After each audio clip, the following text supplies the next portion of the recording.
농업과 농촌의 문제, 네. 산업과 복지 문제는 네. 구분돼야 되죠. 그렇죠. 근데 지금 현재 우리 농정은 농림부가 하는 기능이 농촌, 네.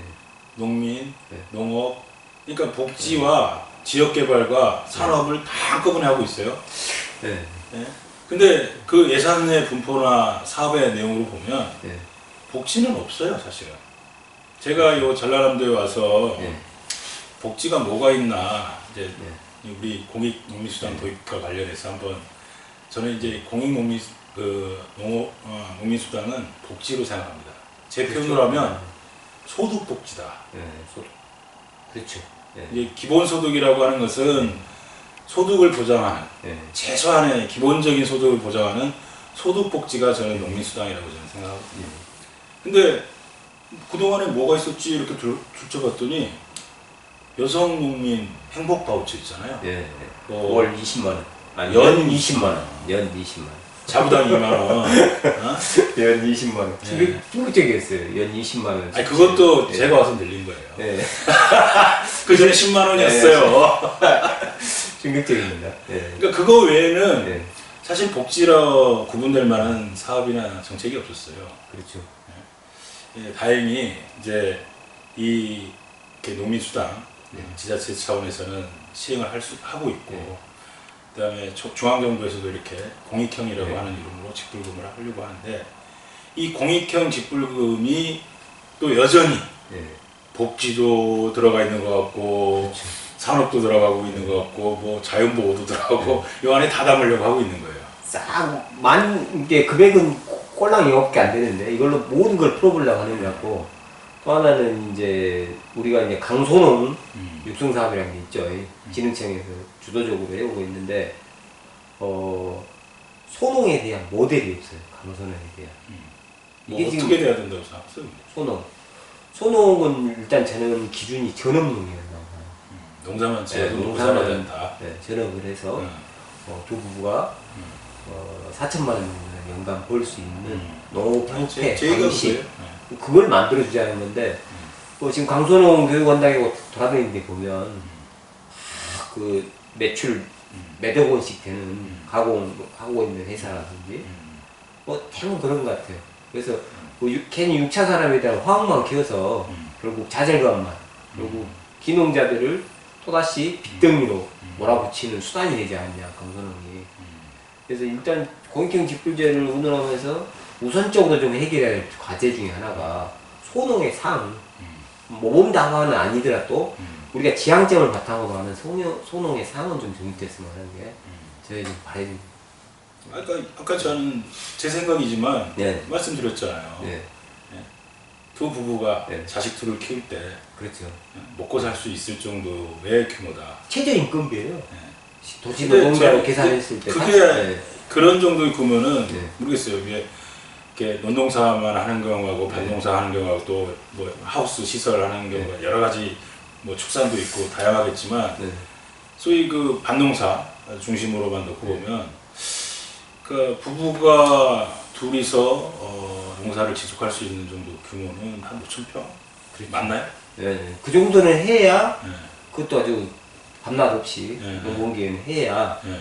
그 정도가 될지 말지. 작년 뭐 양파값으로 계산하면 택도 없죠. 택도 없는 뭐 오히려 이제 밀어 넣었으니까 이런 것인 것 같고, 지금 논농사로 계산하자면 역으로 15,000평 정도는 경작을 해야 그 정도가 보장이 된다. 그럼 15,000평이면 공익형 직불제 지금 이 논의 안에서 5헥타? 제일 대농이라는 거예요. 근데 정부는 지금 이 대농들이 문제가 있다고 이렇게 판단하고 있는 거예요. 솔직히 말하면 정부가 말하는 소농밖에 안 되는 건데 면적만 넓다고 해서 대농이냐.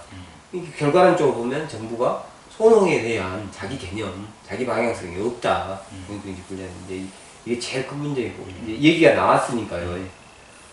대농들이 지금 농민단체 전농이 특히 제일 우려하는 부분이 쌀농사에 대한 답이 없지 않냐. 앞으로 그 얘기 좀 해주시죠. 그러니까 먼저 그것부터 한번 정리를 해봅시다. 네. 소농의 농지 규모는 반농업 기준으로 얼마나 돼야 될 것 같아요? 보이세요? 최소 1헥타 이상 돼야 3,000평? 네. 왜 그러냐면 실제 이제 밭농사를 제가 이제 친환경 쪽으로 우리가 말하는 그 제초제는 안 쓰고 앞으로 이제 고부가 같이 농업으로 간다고 봤을 때 했을 때 두 부부가 이겨낼 수 있는 정도가 물론 이제 외부에 인력을 사서 쓰면 더 많이 할 수 있는데 뭐 파종기하고 수확기 때는 어쩔 수 없는 거고. 근데 3,000평 정도가 적당하지 않냐 지금. 근데 정부가 자꾸 0.5헥타는 뭐 문제가 있다고 봐요. 상당히 왜 0.5헥타로 지금 기준을 잡으려고? 이것은 이제 귀천 정책.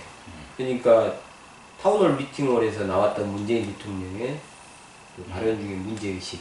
지금 올해 한 해 20만 명씩 농촌으로 오고 있다. 이 정부가 어느 순간 이 귀농 귀촌 정책에 너무 이렇게 목을 메이면서 거기다 초점을 두니까 이런 결과물이 나오지 않았냐. 저는 이렇게 봅니다. 그러니까는 농촌에 이제 사람이 오긴 와야죠. 네. 어떻게든지. 근데 저는 이제 지속 가능한 농업, 네. 농업으로서의 농지 규모는 방금 말씀하신 대로 1헥타는 돼야 된다고 봐요. 최소. 1헥타에서 1.5헥타 정도가 지금 두 부부가 운영하기에 적정한 규모이지 않냐. 그리고 논농사의 경우는 좀 또 달라요. 5헥타 정도. 논농사는 최소 한 4헥타 정도는 가야 두 부부가 그것을 해서 두 자식을 가르칠 수 있는. 사실 그걸로도 안 될 거요. 그렇죠. 그렇지만은 최소 그 정도는 돼야 되는데 지금 이 정부가 말하는 소농 육성 방향은 아주 잘못된 거죠. 지금 짚을 제한해서. 그러니까는 이제 소농 직불금이라고 하는 것과 면적 직불금을 구분한 이유가 그동안은 쌀 직불금, 밭 직불금 다 면적 기준이었잖아요. 그러니까 이제 면적이 큰 대농들 중심으로 이렇게 직불금을 다 받아가는 거죠. 그래서 농가 소득이 양극화되고 이제 그것을 그 소득 양극화를 줄이고 그 소농이라고 그러니까 지금 우리가 주장하는 아직 정해지지 않았으니까 1헥타 미만의 밭농사라고 했을 때 그 사람들이 안정적으로 농사를 영위할 수 있도록 하는 조건이 필요한 건데 지금 제가 생각할 때 소농 기준을 0.5헥타 이런 수준으로 줄여버리면 1,500평이잖아요. 그 정도 수준으로 줄이면 면적 대비 직불금을 지급했던 면적 직불금 대상자가 많아지는 거죠. 그러면은 기존에 했던 그 쌀 직불금, 밭 직불금과 크게 차이가 없을 거예요. 물론 역진적으로 해서 뭐 상한도 정하고 한다고 하지만 보편적으로 누구나 농사 지어도 기본적으로 어느 정도 소득은 보장될 수 있다라고 하는 그런 장치가 제대로 작동되려면 소농 기준을 높여요. 그렇죠. 그 점에 대해서는 공감하는데요. 것 같고 지금 이제 아까 제가 했던 얘기요. 지금 전농이나 이제 쌀 생산 농가들이 제일 우려하는 지점이 이제 기존의 이제 목표 가격제 쌀과 관련해서 그리고 변동형 직불제라는 우리가 쉽게 말하면 기대 언덕이 있었던 거예요. 쌀 문제를 해결합니다. 그래서 지금 고액형 직불제에 대한 반발이 결국은 쌀 문제에 대한 제도적인 보완을 만들어주라 이거거든요. 그러니까 저는 쌀 정책과 관련해서 목표 가격을 정해서 운영했던 것은 그나마 잘했던 정책인 것 같아요. 근데 이제 이 직불금을 통폐합하고 재편하면서 목표 가격이라고 하는 물론 쌀밖에 목표 가격을 정하지 않고 있는 것은 참 심각한 문제였고 그렇죠. 다른 작물은 처참해요. 말량 그리고 뭐 이 쌀 직불금과 밭 직불금의 금액 차이도 뭐 발생시키고 이런 것도 사실은 굉장히 큰 문제였다고 생각해서 그런 농가 밭의 직불금을 통합하고 하는 것은 잘했다고 생각을 합니다. 근데 목표 가격이 없어졌다고 하는 것은 지금 다행히도 쌀값이 좀 올라가서 목표가 꼭 있어야 돼라고 하는 인식을 하실 수도 있어요. 근데 지금 현재가 아니라 또 올해 당장 또 내년에 쌀값이 어떻게 될지 몰라요. 그렇죠. 쌀값이 오르고 태풍이었다고 얘기를 하죠. 태풍이 아니고 세 번의 태풍이 쌀값을 올렸다. 모든 농민들이 지금 이렇게 얘기하고 있죠. 생산 조절제도 하고 있는데 생산 조정제가 이제 베이스였다면 결정적으로 역할을 한 것은 세 번의 호남지방을 쓸어버린 태풍. 그렇습니다. 그러니까 이게 쌀 목표 가격이 이게 이제 제도적으로 아예 없어져 버렸는데 그랬을 때 쌀값이 다시 폭락하면 어떻게 손쓸 방법이 없어지게 될 수도 있어요. 그렇죠. 공동수매를 대폭 늘리거나 네. 아니면 그 다른 농장 밭작물처럼 산지폐기를 해야 될 수도 있어요. 그렇죠.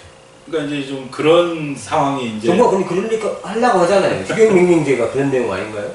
이 법에도 이제 네. 뭐 휴경명령제가 아니라 이제 준수 의무에 네.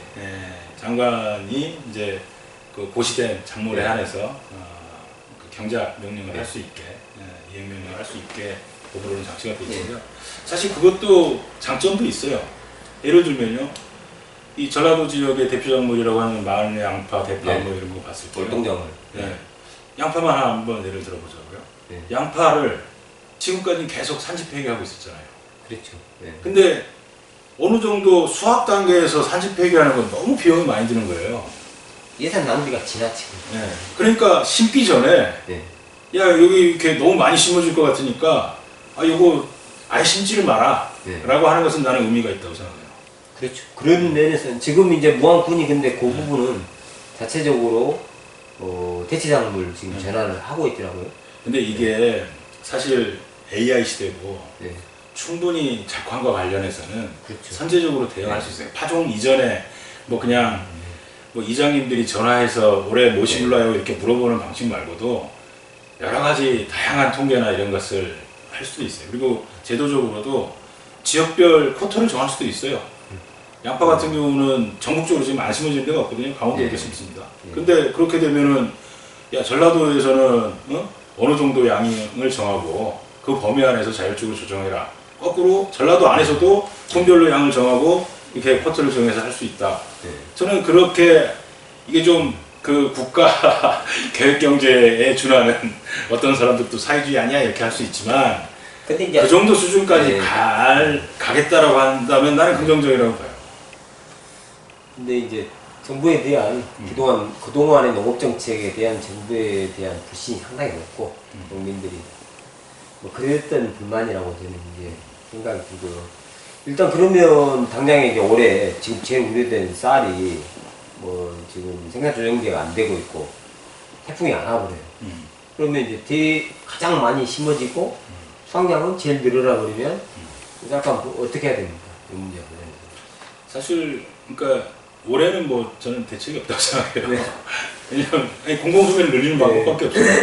공공수매를 할 수 있는 만큼 늘려서 시장 정리를 하는 방법 말고는 저는 사실은 지금 단계는 없다고 봐요. 근데 준비가 된다면 방금 얘기했듯이 그 쌀 생산 변경을 최초부터 좀 작동시키고 그래서 지역별 쌀 생산 면적을 정할 수도 있다고 생각을 해요. 그렇죠. 이제 그러려면 지방정부가 농정에 대한 권한을 가질 수 있도록 분권화가 해야 되는데 문재인 정부의 핵심 공약이 자치분권이에요. 농정에서 얘기한다면 자치농정이고 분권농정이고 그런 건데